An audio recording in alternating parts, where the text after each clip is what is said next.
Hey everybody, this is the Google Nexus S phone video review. As you can see in front of you, you got the Nexus S as it is. Very beautiful, sleek phone. I mean, looking around, it doesn't really have any buttons on the front face. Everything's a nice, smooth mirror finish. So you can see it does get very smudgy, and fingerprints show up very easily as I show you my skylight. As you rotate it around, you can see there's the on button. Also in the front, you got the front-facing camera and the proximity sensors and the earpiece. On the back, you have the rear-facing camera, the LED flash, and your speaker. The Google brand, made by Samsung, with a bit of a odd bevel out on the bottom of the phone for the battery. Speaking of bevels, if I hold it at the right angle, you can see that this phone is laying perfectly still, like perfectly flat. However, it has a bit of a bend up to it, so it doesn't go in a straight line. It has a bit of a curve, which doesn't really, you don't really notice it at all, so it's kind of helpful. There's the volume rocker, and very smooth lines all the way around. There's where you can charge it up at the bottom. There's also the earphone jack. So design-wise, very smooth, very sleek, very stylish. There's the boxing. You take it all out. There's everything.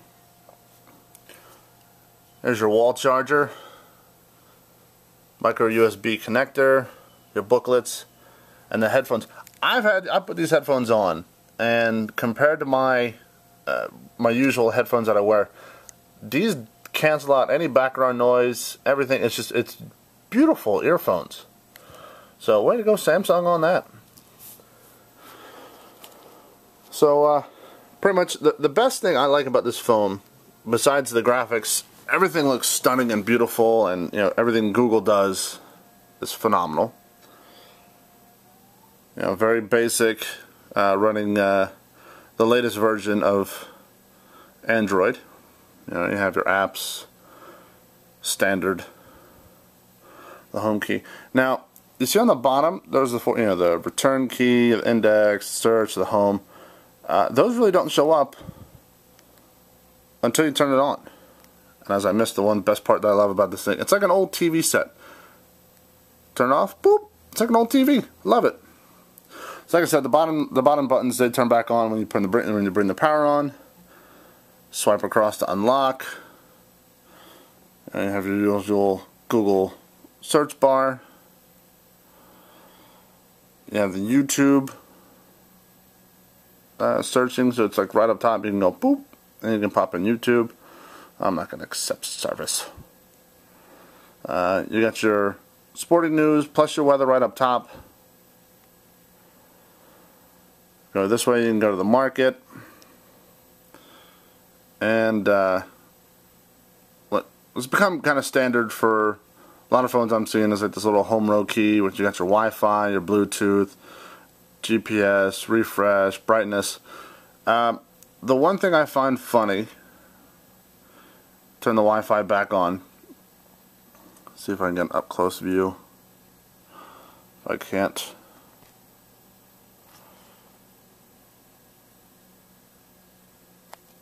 No, seems like it's probably going to stay out of focus. I expect for a very decent camera. But as you can almost tell, but you can't. Right up here at the Wi-Fi bar, it varies between full strength and missing a bar. Now, that wouldn't be half bad for Wi-Fi enabled phones if my router wasn't right there.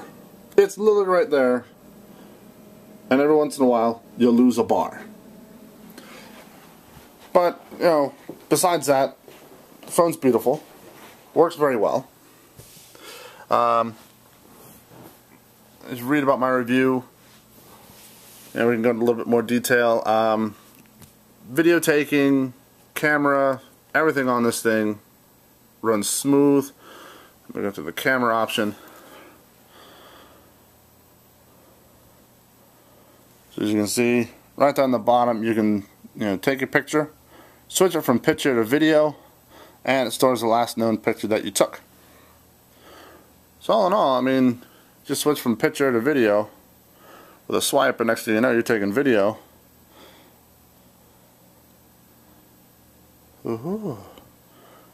Sorry, it's very weird looking at it, you know, looking through the camera at another camera, videotaping the same thing. It's like the Matrix. But yeah, again, you have the record, switching from, you know, camera to video and back to the last known video. And on the bottom there's a whole row of options you can choose from. Kind of quality you want, flash, autofocus, various other things. So like I said, with this phone, Google and Samsung really outdid themselves on this one, just on form, functionality, the way it looks, the way it feels. It doesn't feel heavy at all, like it has a little bit of weight to it, but that just it just reminds you that you have a phone in your hand. It's not too light to where you're going to forget about it. You put it in your pocket. It's not cumbersome. It isn't bulky. It's very nice, very designerish. So there's your little video review as quick as I can, and like I said, I'll have the rest of it in printed Word. See you.